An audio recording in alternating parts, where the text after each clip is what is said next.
अस्सलाम वालेकुम दोस्तों, मैं हूँ गुलाम नबी और आप देख रहे हैं मेरा यूट्यूब चैनल पाकी पेट्स वर्ल्ड। मुझे उम्मीद है आप तमाम भाई खैर खैरियत से होंगे और आपका शौक़ भी अल्लाह पाक के फजल करम से अच्छा चल रहा होगा। आज 7 फरवरी है, तो मैंने सोचा आज आपको मैं जो है ना अपने जो मेरे पास पीली ब्लड लाइन है उसमें से कुछ परिंदों का यानी कि ब्रीडर नर है और एक दो मादियाँ जो हैं उनका शौक़ करवा देता हूँ। तो वैसे भी तकरीबन कल इलेक्शन डे है, तो उस हवाले से भी मेरी कुछ गुजारिश है कि तमाम दोस्त भाई जितने भी हमारे इस फील्ड से मुंसलिक हैं कि सियासी इख्तलाफ को आप ज़ाती इख्तलाफ ना बनाएं और वोट हमेशा अपने जो है कि दिल की आवाज़ पे देना है। आपने किसी बिरादरी या किसी दोस्ती या इस हिसाब से नहीं देना आपने वोट, और कोशिश करनी है ऐसे कैंडिडेट को वोट दें जो कि किसी भी किस्म के जराइम वगैरह में मुलव्वस ना हो, क्योंकि वोट जो है ये भी आपको पता है कि एक तरह का हिस्सा है कि अगर आप किसी अच्छे या बुरे शख्स को वोट देंगे तो आप उसके काम में बराबर के शरीक होंगे। बाकी आप किसी भी जमात को वोट दें, ये आपका अपना ज़ाती हक़ है, ज़ाती राय है आपकी अपनी। बेसिकली जो सियासी इख्तलाफात होते हैं ये समझ लें कि एक सोच का, एक राय का और एक अज़्म का एक दूसरे से इख्तलाफ होता है। उसको ज़ाती दुश्मनी, ज़ाती अनाद वो ना बनाए, क्योंकि ये इलेक्शन वगैरह ये गुजर जाएंगे, कुछ ही दिन की बात है, ये कल गुजर जाएंगे, एक दो दिन इनके रिज़ल्ट में आने में लगेंगे। उसके बाद जो हम दोस्त हैं जो आपस में करीब रहते हैं, हमसाए हो गए या फिर वैसे भी एक दूसरे से मुंसलिक लोग हैं, हमने वैसे ही साथ रहना है। तो कोई ऐसे यानी कि इस हिसाब से ना करें आपस में कि बाद में जो है ना ये ज़ाती दुश्मनी का बायस बने, या इसी जोश के अंदर जो आजकल इलेक्शन का जोश वगैरह चल रहा है तो ऐसी कोई यानी कि हरकतें वगैरह ना करें जो कि बाद में जो है ना पछतावे का बायस बने। सबसे पहले मैं अभी वीडियो शुरू करते हैं। अभी तो मेरे पास पीला ब्रीडर है अभी। तो बेसिकली ये जो है ना सैयद अल्लाह बख्श शाह वाले जो पीले हैं उस ब्लड लाइन में से, और इसके अंदर मैंने क्रॉस वगैरह किए हैं। इसके यानी कि बाप जो था, बल्कि उससे भी पहले मेरे पास आए थे। तो बाकी इसके अंदर इसकी जो अंदर यानी कि ये क्रॉस में फ़िज़ीक वगैरह इसकी वो सारे अमरों पे गई है, लेकिन चेहरे के अंदर थोड़ी बहुत इसके स्वेलिंग वगैरह समझ लें या फिर थोतर वगैरह चेहरा। मैं आपको चेहरे का शौक करवा देता हूँ, परिंदे का शौक करें जी। ये देखें जी, ये थोड़ी पत्तियाँ, क्योंकि इसके अंदर मैंने जो मेरे पास रेड लाइन में ब्लड है वो इसके अंदर मैंने मिक्स किया था। इंतहाई तेज़ नफीस परिंदा है और बिल्कुल खुश्क जान के अंदर। चेहरा देखें, वैसे आपको स्वेलिंग वाला नज़र आ रहा है लेकिन गोश्त वगैरह कोई नहीं है चेहरे के ऊपर। मजबूत परिंदा है, क्योंकि ये कई साल से मैंने ब्रीडर इसको रखा हुआ है। ये आप इसके दोनों आंखों का व्यू देखें, आप चेक करें जी, व्यू बिल्कुल क्लियर है। मजबूत गर्दन के अंदर है, जैसे मैं आपको कहता रहता हूँ कि कोबरा टाइप गर्दन, ये उस टाइप की गर्दन है इसकी, और इंतहाई मजबूत गर्दन है। ये आप देखें मेरे 4 उंगली के बराबर इसकी गर्दन है, कोई लंबी गर्दन नहीं है इसकी। और इनका ये बेसिकली मेरे पास जो ये ब्लड आया था, मैं इनका यानी कि इस वजह से भी ज़्यादा कायल हूँ। ये मज़बूत हैं, खुश्क जिस्म के हैं। बेसिकली ये पतले हैं थोड़े, जो मेरे पास अव्वल में आए थे बट वो ज़रूरत से ज़्यादा ही पतले थे, तो मैंने इसके अंदर कुछ क्रॉस वगैरह किए। लेकिन पतले होने के बावजूद उनके अंदर क्वालिटीज़ पूरी थी जो एक असील लवर को चाहिए होती हैं। वो उनके अंदर खूबियाँ पूरी थी, बर्दाश्त उनके अंदर पूरी थी, उनकी चोट वगैरह मारने की जो सलाहियत थी वो उनके अंदर पूरी थी। बाकी इनके अंदर जो है ना बर्दाश्त इनके अंदर पूरी है। हीटिंग पावर जो समझ लें इनके अंदर है, मेरे हिसाब से जितनी इनकी जिसामत होती है उससे इनकी हीटिंग पावर काफ़ी ज़्यादा है। मज़बूत परिंदे हैं, हार्ड परिंदे हैं। और इनकी जो प्लस पॉइंट था, इनको चंडी नहीं होती। तो जब मैं शाह साहब से पास से लाया था तो मैंने उससे पूछा था कि इनके अच्छे या बुरे होने की निशानी क्या है या क्रॉस वगैरह की, तो उन्होंने मुझे सही माने याद है कि वर्ड कहा था कि बेटा अगर इनके अंदर चंडी वगैरह पड़ जाए तो समझ लें कि ये क्रॉस है, अगर इनके अंदर चंडी नहीं पड़ रही तो समझ लें कि इनके अंदर जो है ना मोस्टली पावर यानी कि प्योर ब्लड ही इनके अंदर मौजूद है। बाकी कोई भी ब्लड लाइन हो वो क्रॉस हो चुकी हैं, और क्रॉस का इनकार करना ये मेरे ख्याल में हमको की जन्नत में रहने के बराबर ही है।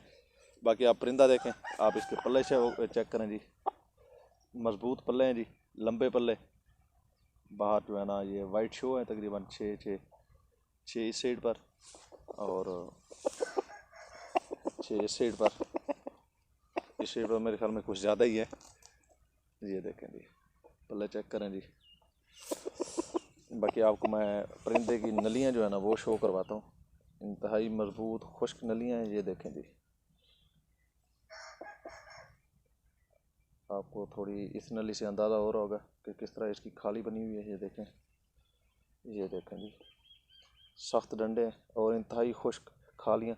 जिस तरह मैंने कहा था इनकी चंडी वगैरह कोई नहीं होती इनको। आप पाँव देखें नीचे, ये तकरीबन काफ़ी एज का हो चुका है, लेकिन फिर भी आप देखें चंडी कोई नहीं है इसको। ये देखें बिल्कुल साफ़ है और इम्कान भी कोई नहीं है।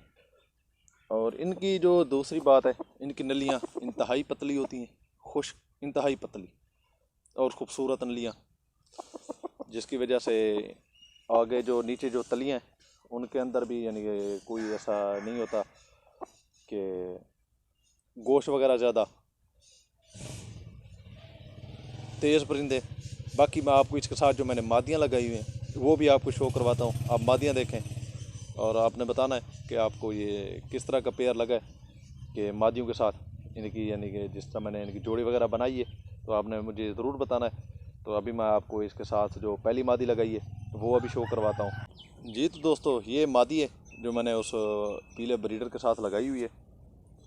ये बेसिकली बोस्की कलर के अंदर है, तो आप मादी का शौक़ करें। अभी ये अंडों पर तैयार है, मुर्गा इसके साथ क्रॉस कर रहा है। या फेस देखें मादी का जी, लंबा फेस है, खुश्क फेस है इसका। मेरे पास बीमारी यही थी तकरीबन, परिंदे जो है ना वो ज़ाय हो गए थे, लेकिन ये एक दोस्त है, ये उन्होंने मादी मुझे जो है ना ब्रीड के लिए दी थी। या मादी का फेस देखें जी, सामने देखें, व्यू देखें जी।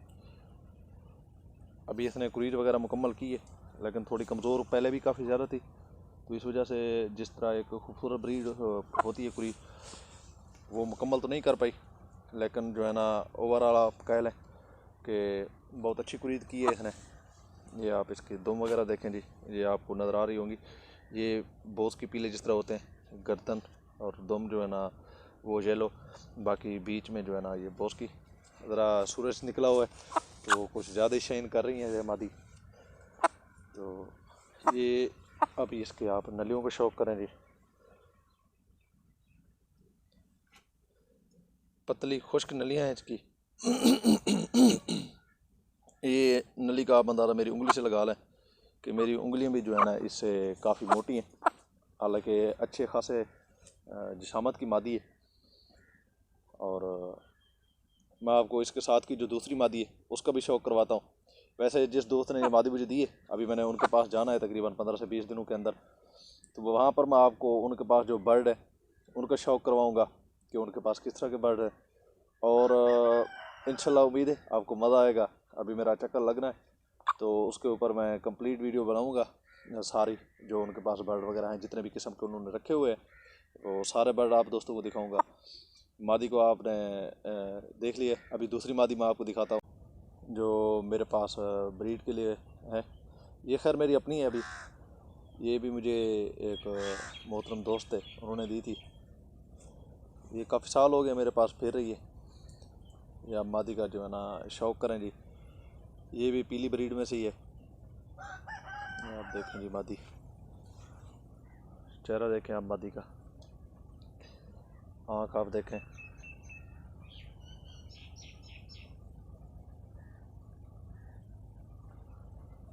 मजबूत गर्दन के अंदर मजबूत मादी है जी, मजबूत जिसामत, मजबूत असाब की, पक्की एज की मादी है। जो पहले मैं आपको मादी दिखाई थी वो भी पक्की मादी है, यानी कि एजड मादी है काफ़ी। ये भी पक्की एजड मादी है। वैसे मेरे पास जो मादियाँ होती हैं या नर वगैरह जो फिर रहे होते हैं, सारा साल अंडे वगैरह देते हैं, लेकिन इस साल क्योंकि पहले बीमारी आ गई थी तो इस वजह से इस साल जो मादियाँ थी वो तकरीबन बाहर से मेरे पास आई हुई थी, और कुछ नर भी जो है ना दोस्तों ने जो है ना वो इनायत किए थे, तो उनसे जो है ना मैंने ब्रीड वगैरह लेनी थी। तो क्योंकि जगह चेंज हुई थी और काफ़ी सारे बर्ड ने जो है ना कुरीर वगैरह उस बीच में स्टार्ट कर दी सर्दियों की वजह से, यानी पर वगैरह जिनके टूटे हुए थे, तो सर्दियों के अंदर अंडे नहीं दे पाए। तो अभी जो है ना सारी मादियाँ अल्हम्दुलिल्लाह तैयार हैं। तो मुझे लग रहा है कि तकरीबन हफ्ता 10 दिन के अंदर ये सारी मादियाँ ही एक साथ अंडे देना शुरू कर देंगी, और जितने भी बर्ड हैं उनके बच्चे मेरे ख्याल में मार्च में तकरीबन सब के निकल आएंगे। अब मादी का ओवरव्यू करें जी, ये देखें जी, ये उसी नर के साथ मैंने मादी लगाई हुई है, ये आप देखें जी, इसकी भी नलियाँ आप देखें, ये यानी कि नली से नोक तक ये सारी येलो ही है पूरी। थोड़ा इनके कलर के अंदर डिफरेंस है, ये देखें जी, आप देखें, मजबूत मादी, इंतहाई मजबूत मादी, और बच्चे भी इंतहाई मजबूत बनाती है। और इनके अंदर जो क्वालिटी है, बच्चे इसके सख्त जान, क्योंकि ये मेरे पास काफ़ी साल से फिर रही है तो सख्त जान होते हैं। अभी इसके काफ़ी सारे पट्ठे वगैरह बने हुए थे, वो सारे इस बीमारी में ज़ाया हो गए थे मेरे पास, तो एक ही बचा हुआ है जो बचपन में बेचारा काना हो गया था। जो आपको पता है कि जो चीज़ थोड़ी इन्फेक्टेड हो जाए तो उसको जो है ना वो जल्दी बीमारी वगैरह नहीं लगती। ये आप जी देखें, मादी का शौक़ करें जी।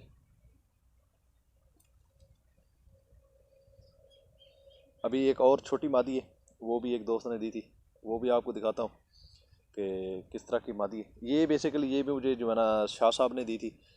जो मुर्गा मैंने आपको दिखाया है ये उसी ब्लड लाइन में से है, और एक ही घर से आए हैं दोनों परिंदे, यानी कि उसका जो दादा था वो उसी ब्लड लाइन से आया था, उसी घर से आया था, और ये मादी डायरेक्ट जो है ना उसी घर से आई थी।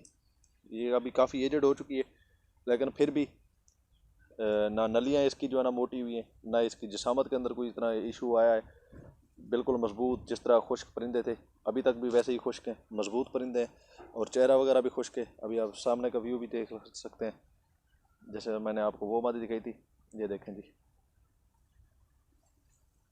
मैं भी आपको एक पट्टी दिखाता हूँ पीले कलर के अंदर जी। तो दोस्तों ये एक और पट्टी है मेरे पास, ये अभी फर्स्ट टाइम अंडे देगी, ये उसी पीली ब्लड लाइन में से है मेरे पास है। जैसे मैंने आपको बताया कि बीमारी के अंदर काफ़ी सारे परिंदे ज़ाया हो गए थे, लेकिन एक दोस्तों की मेहरबानी जिन्होंने जो है ना फिर से मेरे शौक़ को जो है ना वो बहाल करवाया। क्योंकि हम आप हमेशा याद रखें कि आपके हल्का अहबाब में शौक़ के हवाले से भी कुछ ऐसे दोस्त होने चाहिए कि अब अगर कभी आपके ऊपर ज़वाल वगैरह आए तो वो जो आपको जो है ना वो सपोर्ट कर सकें। तो आप ये देखें जी, फेस देखें मादी का पट्टी का, बिल्कुल यंग पट्टी है, अभी अंडों के लिए तैयार हो रही है फर्स्ट टाइम। कलर देखें, सारा सेम कलर है, जिसको सुनहरा गोल्डन कलर कहते हैं, सारा यकरंगी है। नलियाँ इसकी बिल्कुल पतली, और बचपन में तो जब मैं लाया था तकरीबन 3 माह की थी, 4 माह की, उस टाइम तो चौरस थी। वैसे भी आपको पता है कि तब्दीली आती है इनके अंदर भी, तो थोड़ी ये भी चेंज हो गई। तो ये जैसे एज इसकी बढ़ेगी फिर इसकी नलियाँ भी जो है ना वो चौरस हो जाएंगी। सख्त मिजाज, खुश्क, जिस तरह पतले होते हैं परिंदे, गैरत इनके अंदर काफ़ी ज़्यादा होती है। बस इनके अंदर एक इनकी जो है ना ये कमज़ोरी समझ लें है कि बेचारे जो है ना वो पतले काफ़ी ज़्यादा होते हैं।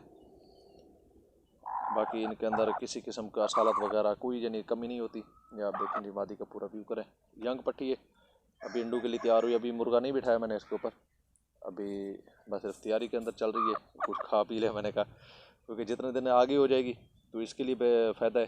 क्योंकि फर्स्ट टाइम जब अंडे देगी तो जितना इसकी जिसामत अच्छी होगी तो अंडे का साइज़ अच्छा आएगा। क्योंकि कुछ दोस्त कहते हैं जी पहली बार जो मादी अंडे दे उसके अंडे नहीं बिठाने चाहिए, ऐसी कोई इशू नहीं होता। बस ये होता है कि अगर मादी का साइज़ पूरा है और अंडे का साइज़ पूरा है तो आप जो है ना फर्स्ट बार में जो है ना वो अंडे बिठा सकते हैं, कोई ऐसा इशू नहीं होता। अंडे जो है ना वो पूरे नहीं आ रहे तब जो है ना आप कुछ डिले कर सकते हैं, एक झोली के बाद दूसरी झोली के अंदर जो है ना वो बच्चे वगैरह उसके वो कर सकते हैं, ले सकते हैं, ताकि दूसरी झोली में के अंदर या बार का तीसरी झोली के अंदर भी अंडों का साइज़ जो है ना वो पूरा हो जाता है। तो आप मादी देखें जी। मुझे उम्मीद है आप दोस्तों को मेरी ये वीडियो पसंद आएगी। जिन दोस्तों को वीडियो पसंद आए आपने वीडियो को लाइक ज़रूर करना है, कमेंट्स के अंदर आप अपने ख्यालात का इजहार कर सकते हैं, और आपने बताना है कि जो मैंने पेयर लगाए हुए किस तरह के लगे हैं आपको। अभी मैं आपको जो मेरे पास काले ब्लड लाइन के अंदर मादियाँ वगैरह हैं उनका भी जो है ना किसी दिन शौक करवाऊँगा कि वो किस तरह की मादी हैं और किस तरह के मैंने पेयर वगैरह लगाए हुए हैं। तो मिलते हैं एक नई वीडियो के साथ, कुछ नई मालूमात के साथ। तब तक के लिए वस्सलाम।